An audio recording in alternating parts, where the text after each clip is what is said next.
Yo guys, ada kabar panas nih dari pusat. Menteri Keuangan kita lagi ngasih warning keras buat semua pemerintah daerah di Indonesia. Intinya gini, duit yang udah ditransfer ke daerah itu buat dipakai.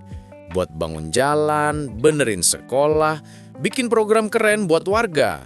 Bukan cuma buat diparkir di rekening bank daerah sampai jamuran. Kalau ada daerah yang serapan anggarannya lelet, alias duitnya nggak kepake, Menke nggak akan segan-segan. Duit itu bisa ditunda, dipotong, atau yang paling ngeri, ditarik balik ke Jakarta.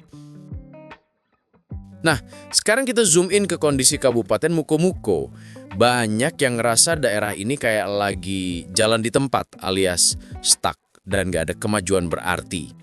Proyek banyak yang telat, kegiatan pada delay. Situasi ini bahaya banget. Ini adalah ciri-ciri klasik serapan anggarannya rendah. Kalau beneran muko-muko lagi loading lama kayak gini, indikasi anggarannya bakal ditarik pusat itu bukan cuma gosip. Itu sinyal bahaya yang udah nyala merah. Kenapa?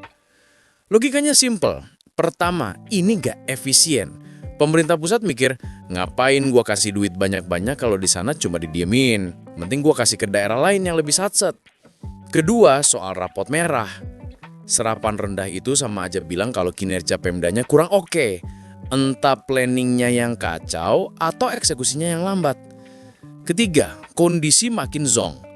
Kalau sampai duitnya ditarik, ya makin parah. Mau bangun ini itu jadi nggak ada modal. Masuk lingkaran setan deh. Yang rugi siapa? Ya kita-kita juga, masyarakat.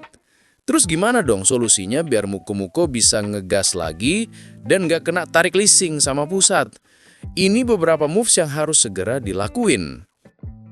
Pertama, gaspol lelang dari awal tahun. Jangan nunggu pertengahan tahun baru sibuk lelang proyek. Kelamaan. Begitu APBD ketok palu, Januari itu harusnya udah tancap gas proses lelang. Biar proyek fisik bisa cepet mulai, nggak molor-molor. Kedua, rapat yang nendang jangan cuma formalitas. Pimpinan daerah, dalam hal ini Bupati dan Sekda harus turun tangan langsung. Bikin rapat evaluasi tiap minggu. Tapi rapatnya jangan cuma basa-basi. Langsung tembak. Dinas A, kenapa duit belum cair? Nyangkut di mana? Solusinya apa sekarang? Bongkar semua yang bikin lelet.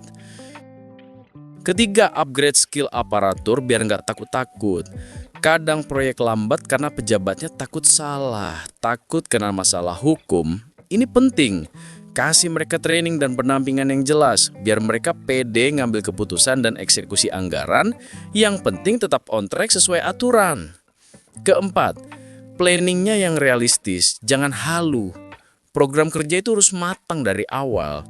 Jangan bikin program yang keren di kertas, tapi persiapannya nol. Misalnya, tanahnya belum bebas, desainnya belum ada. Mending fokus ke program yang jelas dan pasti bisa jalan daripada banyak program tapi stuck semua. Terakhir, birokrasi nyairin duit jangan ribet. Ini penyakit klasik.